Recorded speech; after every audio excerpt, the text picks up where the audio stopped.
June 18ರಂದು ರಾಜ್ಯಸಭೆ ಹಾಗೂ ಪರಿಷತ್ ಚುನಾವಣೆ ನಡೆಯಲಿದೆ. ಕಾಂಗ್ರೆಸ್ ಅತ್ಯುತ್ಸಾಹದಲ್ಲಿ ಇವತ್ತು ತನ್ನ ಮಲ್ಲಿಕಾರ್ಜುನ ಖರ್ಗೆ ಅವರನ್ನ ಅಭ್ಯರ್ಥಿಯನ್ನಾಗಿ ಕಣಕ್ಕಿಳಿಸಿದೆ. ಅಲ್ಲದೆ ಈಗಾಗಲೇ 4ವರಿಗೆ ಪರಿಷತ್ ಟಿಕೆಟ್ ಕೂಡ ಘೋಷಿಸಲಾಗಿದೆ. ಆದರೆ ಬಿಜೆಪಿ ಜೆಡಿಎಸ್ನಲ್ಲಿ ಮಾತ್ರ ಇನ್ನೂ ಅಭ್ಯರ್ಥಿಗಳೇ ಫೈನಲ್ ಆಗಿಲ್ಲ.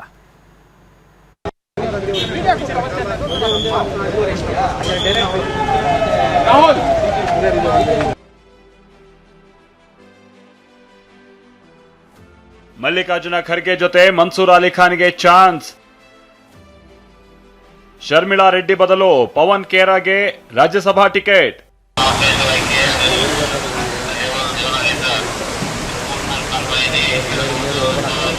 ಕರ್ನಾಟಕದ 4 ಸ್ಥಾನ ಸೇರಿ ಜೂನ್ 18ರಂದು ರಾಜ್ಯಸಭೆಯ 24 ಸ್ಥಾನಗಳಿಗೆ ಚುನಾವಣೆ ನಡೆಯಲಿದೆ. ಕರ್ನಾಟಕದಿಂದ ರಾಜ್ಯಸಭೆಗೆ 3ರನ್ನ ಕಳಿಸೋದಕ್ಕೆ ಕಾಂಗ್ರೆಸ್ಗೆ ಅವಕಾಶ ಇದೆ.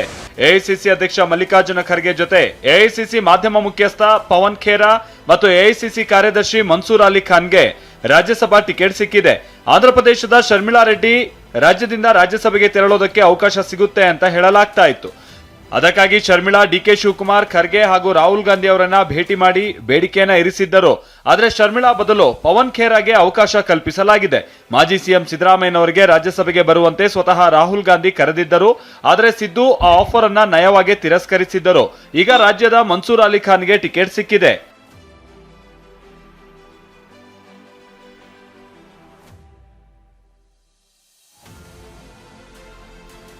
ಖರ್ಗೆ ನಾಮಪತ್ರ ಸಲ್ಲಿಸಲು ದಿಲ್ಲಿಯಿಂದ ಬಂದ ರಾಹುಲ್ ಗಾಂಧಿ.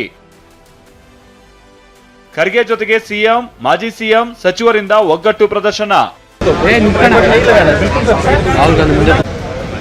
ಖರ್ಗೆ ನಾಮಪತ್ರ ಸಲ್ಲಿಕೆಗಾಗಿ ಮಧ್ಯಾಹ್ನ 1:30ಕ್ಕೆ ದೆಹಲಿಯಿಂದ ದೇವನಹಳ್ಳಿ ವಿಮಾನ ನಿಲ್ದಾಣಕ್ಕೆ ಬಂದಿಳಿದ ವಿಪಕ್ಷ ನಾಯಕ ರಾಹುಲ್ ಗಾಂಧಿಗೆ ಸಿಎಂ ಡಿಕೆ, ಮಾಜಿ ಸಿಎಂ ಸಿದ್ದು, ಕೆಪಿಸಿಸಿ ಅಧ್ಯಕ್ಷ ಹರಿಪ್ರಸಾದ್ ಸೇರಿದಂತೆ ಇತರೆ ನಾಯಕರುಗಳು ಸ್ವಾಗತಿಸಿದ್ರು.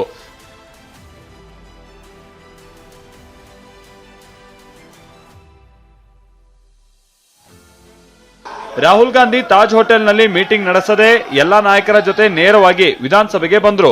ವಿಧಾನಸಭೆ ಕಾರ್ಯದರ್ಶಿ ಎಂಕೆ ವಿಶಾಲಾಕ್ಷಿ ಅವರಿಗೆ ಮಲ್ಲಿಕಾರ್ಜುನ ಖರ್ಗೆ ನಾಮಪತ್ರವನ್ನ ಸಲ್ಲಿಸಿದ್ರು.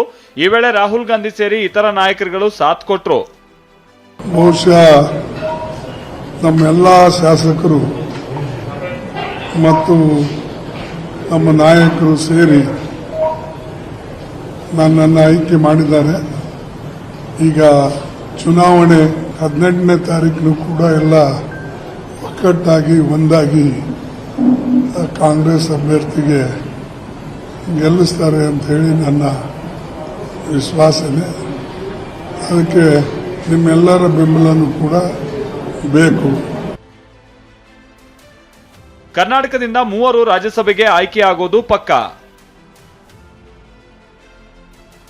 ಕರ್ನಾಟಕ ವಿಧಾನಸಭೆಯಲ್ಲಿ ಕಾಂಗ್ರೆಸ್ ಪಕ್ಷ 134 ಸದಸ್ಯರನ್ನ ಹೊಂದಿದ್ದು 5 ಮಂದಿ ಪಕ್ಷೇತರರು ಹಾಗೆ ಇತರ ಸದಸ್ಯರ ಬಲವನ್ನ ಹೊಂದಿದೆ. ಬಿಜೆಪಿಯಿಂದ ಉಚ್ಚಾಟಿತರಾದ ಎಸ್ಟಿ ಸೋಮಶೇಖರ್ ಹಾಗೂ ಶಿವರಾಮ್ ಹೆಬ್ಬಾರ್ ಇಬ್ಬರು ಕಾಂಗ್ರೆಸ್ ಪರ ಮತ ಚಲಾಯಿಸುವ ಸಾಧ್ಯತೆ ಇದೆ. 141 ಸಾಧ್ಯತಾ ಮತಗಳನ್ನ ಹೊಂದಿರುವ ಕಾಂಗ್ರೆಸ್ ಪಕ್ಷ ರಾಜ್ಯಸಭೆಗೆ 3ರನ್ನ ಚುನಾಯಿಸಿಕೊಳ್ಳೋಕೆ ಸುಲಭ ಅವಕಾಶ ಇದೆ. ಜೂನ್ 8 ನಾಮಪತ್ರ ಸಲ್ಲಿಕೆಗೆ ಕೊನೆ ದಿನ ಆಗಿದೆ. ಅದೇ ಜೂನ್ 18ರಂದೇ 7 ಎಂಎಲ್ಸಿ ಸ್ಥಾನಗಳಿಗೂ ಚುನಾವಣೆ ನಡೆಯಲಿದೆ. ಕಾಂಗ್ರೆಸ್ 4ವರಿಗೆ ಪರಿಷತ್ ಟಿಕೆಟ್ ಅನ್ನ ಕೊಟ್ಟಿದೆ. ಬಿಕೆ ಹರಿಪ್ರಸಾದ್, ತಿಪ್ಪಣ್ಣಪ್ಪ ಕಮಕನೂರು, ಪಿವಿ ಮೋಹನ್, ಶಿವಣ್ಣ ಮಳವಳ್ಳಿ ಅಭ್ಯರ್ಥಿಗಳನ್ನಾಗಿ ಘೋಷಿಸಲಾಗಿದೆ. ಸದ್ಯ ಶಾಸಕರ ಸಂಖ್ಯಾಬಲ ಆಧರಿಸಿ ಈ 4ರನ್ನ ಆಯ್ಕೆ ಮಾಡೋದು ಸುಲಭ ಆಗಲಿದೆ. 5ನೇ ಅಭ್ಯರ್ಥಿ ಕಣಕ್ಕಿಳಿಸುವ ಬಗ್ಗೆಯೂ ಚರ್ಚೆ ನಡೆದಿದೆ. ಆದರೆ ಅದಕ್ಕಾಗಿ ಕಾಂಗ್ರೆಸ್ಗೆ ಕೆಲ ಮತಗಳ ಕೊರತೆ ಇದೆ.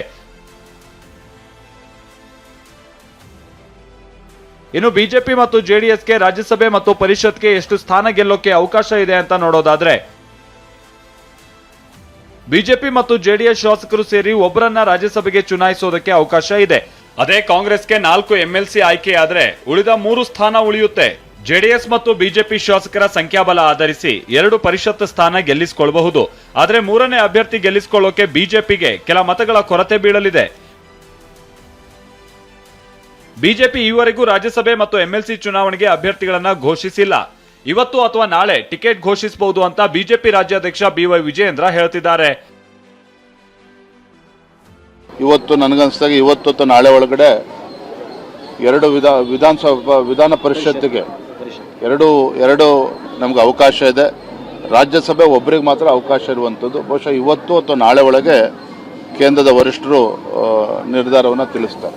ಪರಿಷತ್ ಟಿಕೆಟ್ ಮತ್ತು ರಾಜ್ಯಸಭಾ ಟಿಕೆಟ್ ಇನ್ನೂ ಘೋಷಣೆ ಆಗದೇ ಇರೋದ್ರಿಂದಾಗಿ ಬಿಜೆಪಿಯಲ್ಲಿ ಕುತೂಹಲ ಹೆಚ್ಚಿದೆ. Bureau report, TV9.